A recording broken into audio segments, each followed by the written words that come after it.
In tutta la Calabria centri vaccinali aperti per il Family Vax Day. L'iniziativa è tesa ad aumentare il numero delle inoculazioni. Ad oggi in regione la quota è di 750.000.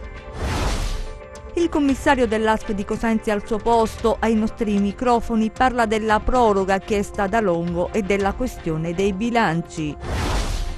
Inaugurato un centro per i tamponi alla stazione centrale di Reggio Calabria, sarà in funzione 7 giorni su 7 ed è a disposizione dei viaggiatori. Sit-in di protesta a Palmi contro l'apertura della discarica in località La Zingara di Melicuccà. Le associazioni raccolgono le firme. È rientrato all'aeroporto di Fiumicino il latitante di 'Ndrangheta Giuseppe Romeo. L'uomo era stato arrestato l'11 marzo a Barcellona. Ben ritrovati per questa nuova edizione del nostro TG. Lo avete sentito anche dai titoli, il Vax Family Day anche nella nostra regione. In provincia di Cosenza, Corigliano Rossano, Praia Mare, Lattarico, Rogliano, i centri vaccinali potenziati come numero di prenotazioni e dove è stato somministrato anche il vaccino Johnson & Johnson. A Lattarico boom di vaccinazioni, più di 1000 quelle che si sono registrate nella giornata di oggi. Cominciamo da qui. Vax Family Day, i calabresi rispondono in maniera massiccia alla possibilità di poter effettuare la vaccinazione straordinaria per uscire dall'incubo del Covid. Le immagini che vi mostriamo si riferiscono al centro vaccinale di Lattarico nel Cosentino. Oggi e domani è aperto fino alle 22. Si somministrano Pfizer e Johnson & Johnson. Jessica ha accettato l'inoculazione del siero americano. Mi fido dei dottori e per finire tutto questo, pandemonio, è giusto che si faccia il vaccino. Sono i medici a spiegare l'efficacia del vaccino Johnson & Johnson. Il Johnson è il miglior vaccino che si possa utilizzare sul territorio, specialmente per i medici di base. La conservazione di 2-3 mesi in un banale frigorifero, si ha l'85% di copertura dopo 4 settimane e il 100% di copertura dopo 49 giorni, e tutto con una sola dose. I volontari per l'accoglienza, i sanitari impegnati nelle linee vaccinali e infine il caricamento dei dati da inviare al Ministero, lavoro organizzato minuziosamente, e il sindaco a tracciare il bilancio della giornata. I numeri sono alti, hanno fatto i medici tantissime vaccinazioni, venuta gente da tutta la provincia di Cosenza, anche fuori provincia mi dicono i ragazzi, i nostri volontari che da stamattina stanno caricando dati in piattaforma, perché il grande lavoro che c'è dietro a ogni vaccino, a parte tutto quello che si vede, ma è questo, quello silenzioso di gente che sta qua dalle 8 e carica in tempo reale tutte le schede dei soggetti vaccinati. Fare il vaccino e non caricarlo significa non averlo fatto, almeno per le statistiche, e noi cerchiamo nel nostro piccolo di fare alzare questi numeri. Ora la Calabria sta andando veloce, siamo felici, un giorno di festa. Noi l'abbiamo chiamato Vax Weekend, avevamo dedicato questo weekend alle vaccinazioni, poi la protezione civile è entrata ancora una volta a gamba tesa in questa fine settimana col Family Day. Un'altra cosa bellissima, il Family Vax Day, ci hanno chiamato, ci hanno chiesto se volevamo partecipare, abbiamo detto subito di sì. Infatti siamo tra i pochi centri della provincia di Cosenza potenziati dal punto di vista dei vaccini, per dare sempre di più la possibilità alle famiglie, anche in età chiaramente, tutte le persone fragili, caregiver, di vaccinarsi in giorni in cui magari sono liberi da impegni di lavoro e da altre cose. Disagi invece e momenti di tensione a Corigliano Rossano, vediamo. Stiamo facendo entrare quelli dalle 15 alle ore 16! Dalle 15 alle ore 16! Prenotazione alla mano! Prenotazione alla mano, prego! Ressa al centro vaccinale di Corigliano Rossano momenti di tensione, necessario nel pomeriggio l'intervento delle forze dell'ordine. Ma cos'è accaduto? Questa giornata per il Johnson Day, però solo per chi si era prenotato sulla piattaforma. Non so perché è venuta tanta gente che non era prenotata, per cui c'è questo ammassamento. Cerchiamo un pochettino di smaltire un po' la gente che sta fuori, così si allarga e non sta a stretto contatto. Insomma. Ecco, cerchiamo un pochettino di risolvere questo problema, che è un problema serio. Fuori dai cancelli si fa fatica a mantenere la calma. All'interno del palazzetto tutto procede in maniera ordinata per la somministrazione del siero. Lasciamo per il momento l'argomento vaccini, ma continuiamo a parlare di sanità, perché è stata chiesta la proroga del mandato del commissario dell'azienda sanitaria provinciale di Cosenza, Vincenzo La Regina, chiamato a dipanare la questione bilanci e a rispondere al bisogno di salute del territorio. Vediamo. Vincenzo La Regina è fuori? No. Eccolo al suo posto di lavoro, come sempre, da quando ha accettato di gestire la complicata e fibrillante azienda sanitaria cosentina, la più grande della Calabria. È stata chiesta una proroga? Dalle notizie che ho, insomma, ci potrebbe essere, penso che sia anche, insomma, nelle cose, perché la situazione oggettivamente, quindi ringrazio pubblicamente il prefetto Longo che su questo, insomma, diciamo, si è mosso, è andato in questa direzione. Io ho presentato una relazione prima dell'8 aprile che scadessero i termini, dove in maniera dettagliata denunciavo le cose che erano dentro al sistema bilancio di questa azienda. Io mi auguro che questo avvenga e si possa, almeno per i prossimi 20 mesi, fare un buon lavoro per ridare soprattutto salute equa, di qualità e umana per il popolo cosentino.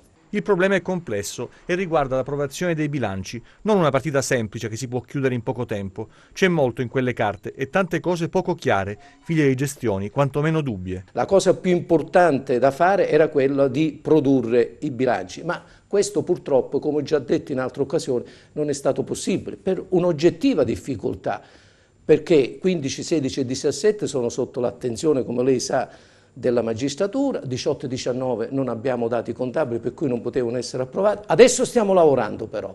Io penso che già per quanto attiene il 2020, visto che è stato spostato a fine giugno l'approvazione, io penso che in questi 2 mesi noi stiamo facendo un ottimo lavoro e possiamo sicuramente riuscire, se ci fosse la possibilità, anche a sanare la situazione dei bilanci e a ripartire chiaramente in un contesto diverso, senza l'assillo dell'approvazione di questi bilanci. L'azienda però deve vivere anche di altro: servizi, efficienza, gestione dei bisogni della gente. Mi sembra che le condizioni ci siano, però c'è bisogno di una chiamata all'arma non solo dei miei operatori sanitari, ma della gente, delle istituzioni, dei sindacati. Dobbiamo fare squadra, dobbiamo costruire attorno all'azienda sanitaria veramente un grande gruppo che faccia squadra, che si senta promotore questo gruppo di una grande sfida per ridare dignità, insomma, alla sanità, ma soprattutto alla gente che ha bisogno di salute.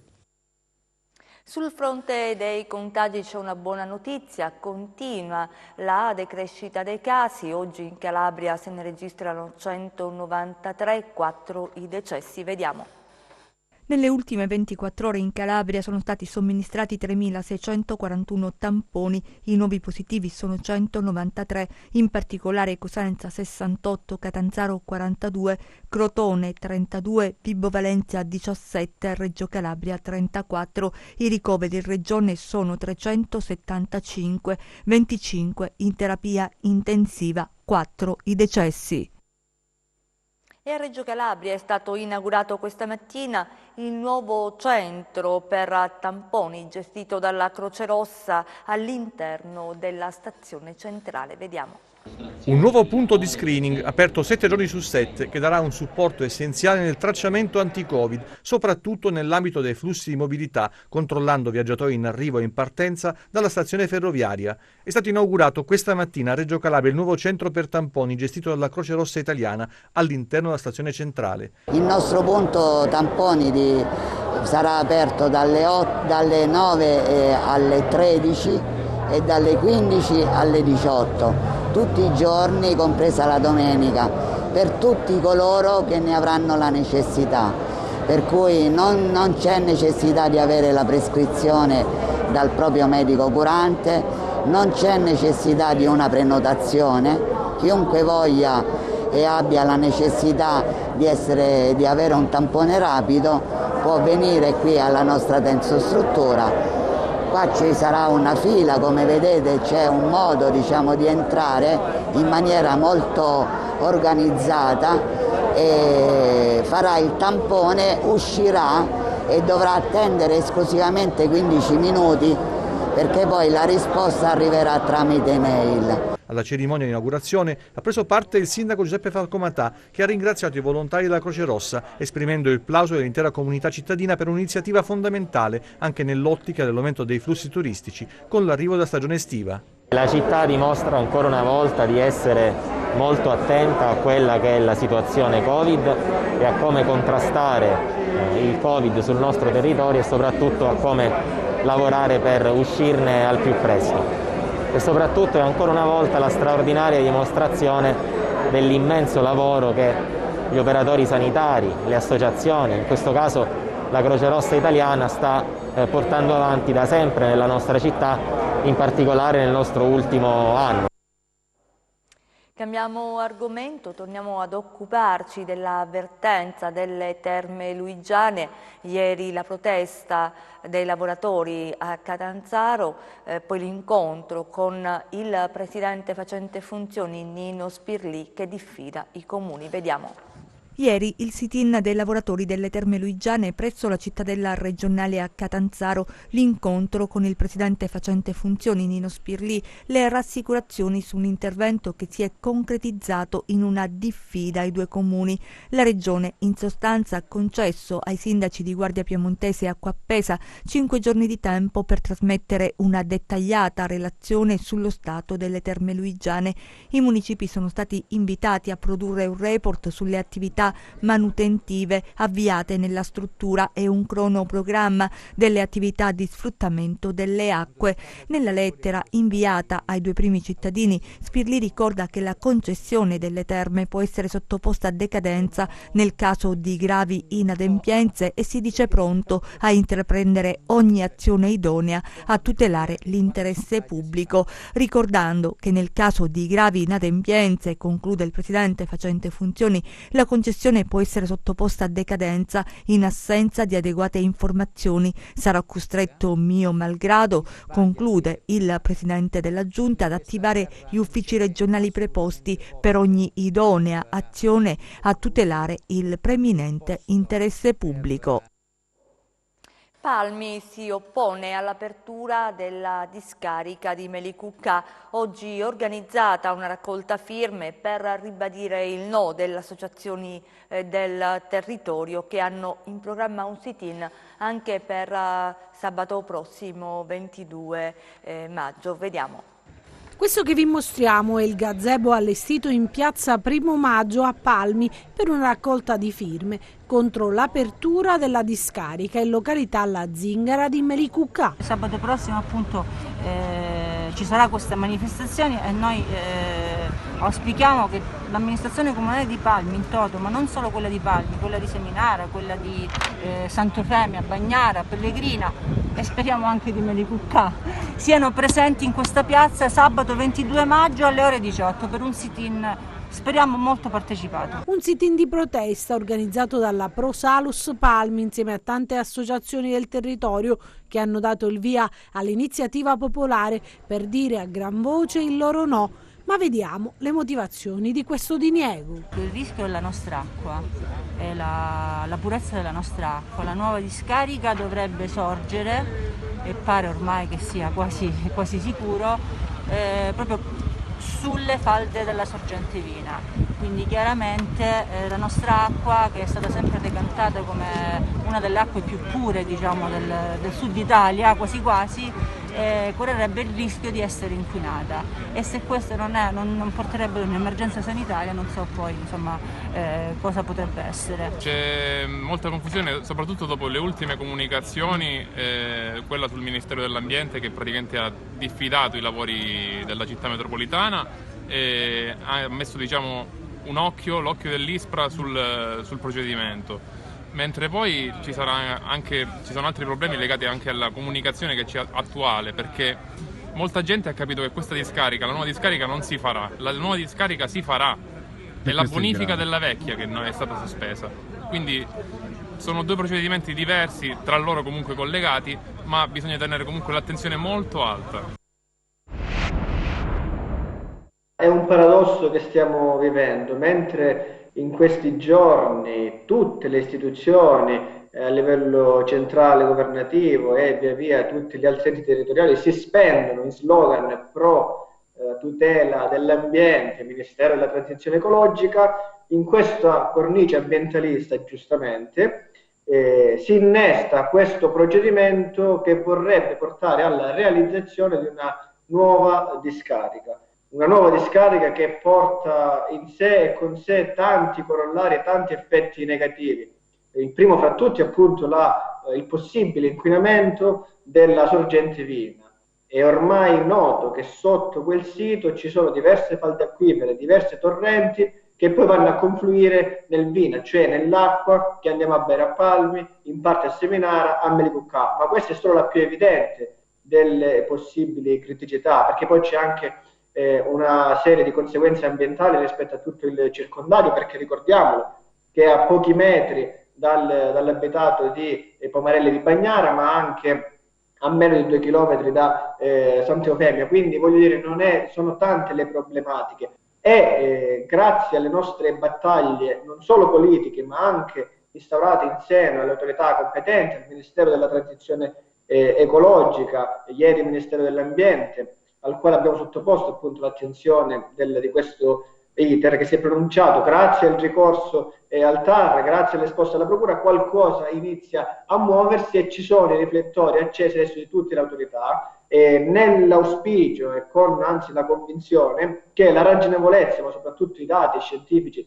che stanno con fermezza iniziando ad emergere, porteranno, come dire, a rivedere quelle posizioni della Regione Calabria che ha imposto a Città Metropolitana di realizzare questa discarica.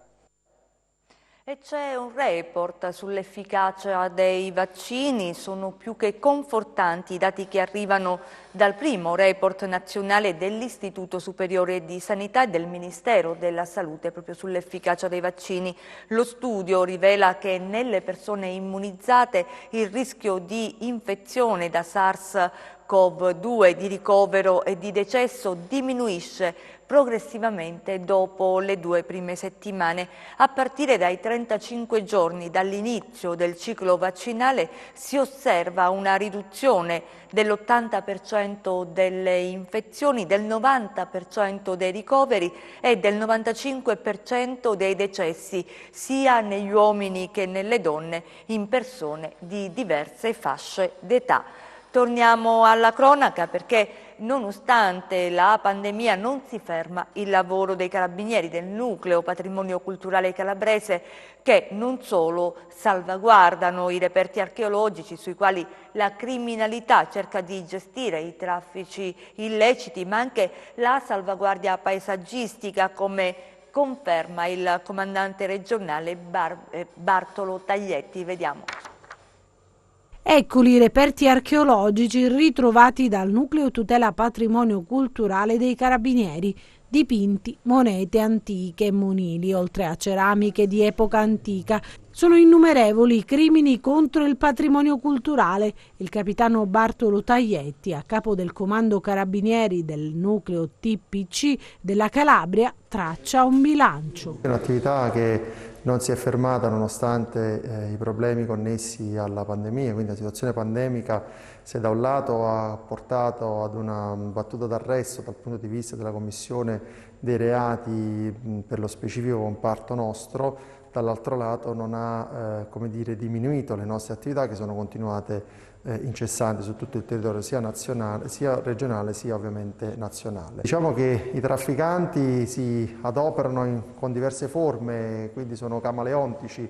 Se non possono commercializzare di persona i beni culturali lo fanno attraverso l'ausilio delle piattaforme commerciali, quindi delle piattaforme informatiche, quindi attraverso dei siti dedicati dove loro pongono in vendita questo materiale, che può essere sia di natura archeologica sia ovviamente dipinti e quant'altro. La criminalità organizzata ha allungato la manus per gestire il traffico illecito di reperti sottratti attraverso scavi irregolari o furti, per poi essere reimmessi sul mercato nero con acquirenti senza scrupoli in tutto il mondo. Ma non solo il ritrovamento di reperti, il nucleo dei carabinieri si occupa anche della tutela del patrimonio ambientale. Facciamo il monitoraggio del paesaggio attraverso l'ausilio del nucleo elicotteri, dell'8º nucleo elicotteri di Vibo Valentia, che ci collabora in queste attività di monitoraggio di tutta la costa calabrese, per evitare che ovviamente su queste zone che sono soggette a vincolo paesaggistico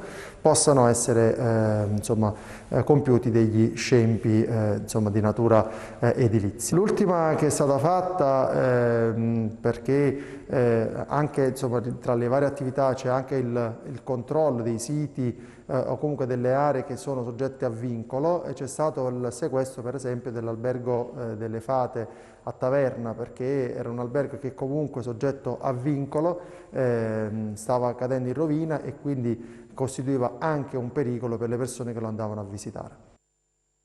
È rientrato dalla Spagna all'aeroporto di Roma Fiumicino il latitante di 'ndrangheta Giuseppe Romeo, 35 anni, ritenuto pericoloso, criminale di San Luca. Era stato arrestato a Barcellona l'11 marzo scorso. Vediamo. Ecco l'arrivo all'aeroporto di Roma Fiumicino del latitante di 'ndrangheta Giuseppe Romeo, 35 anni, considerato esponente di spicco dei clan di San Luca. Era stato arrestato a Barcellona l'11 marzo scorso sulla base di un mandato di arresto europeo.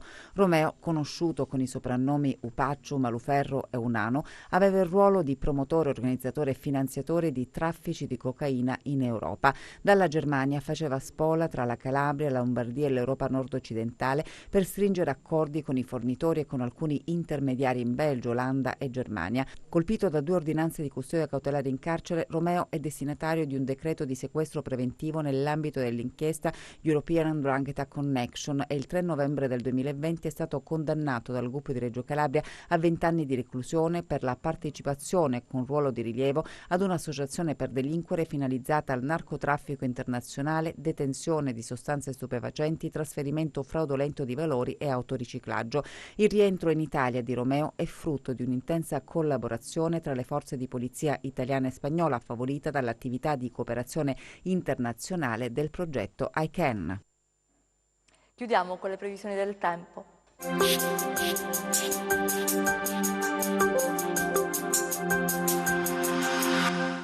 Ben ritrovati da Meteo in Calabria. Il weekend ormai prossimo sulla nostra regione sarà caratterizzato da una prima parte con tempo instabile per il transito sulla Calabria di una nuova perturbazione e da una seconda parte con tempo più stabile e soleggiato. La fase di maltempo si avvertirà maggiormente sui versanti tirrenici ed interni, dove le piogge potrebbero assumere carattere di rovescio temporale. Le temperature nella giornata di sabato subiranno un deciso calo, mentre da domenica inizierà un graduale progressivo aumento. Domani cielo generalmente da poco a parzialmente nuvoloso ovunque, con temperature in aumento. Domani mari generalmente mossi, con venti che spireranno dai quadranti occidentali ovunque. Per essere sempre aggiornati sull'evoluzione delle condizioni meteo vi rimando, oltre al nostro sito www.meteoincalabria.com, anche alla nostra pagina Facebook Meteo in Calabria. È tutto, ci fermiamo qui, grazie per essere stati con noi, grazie in regia a Michele Cava, in messa in onda a Giuseppe Costanzo. Vi ricordo subito dopo la sigla del nostro TG la rubrica consueta del sabato dedicata ai libri, Bookmania, e vi lasciamo appunto con questa rubrica augurandovi felice weekend.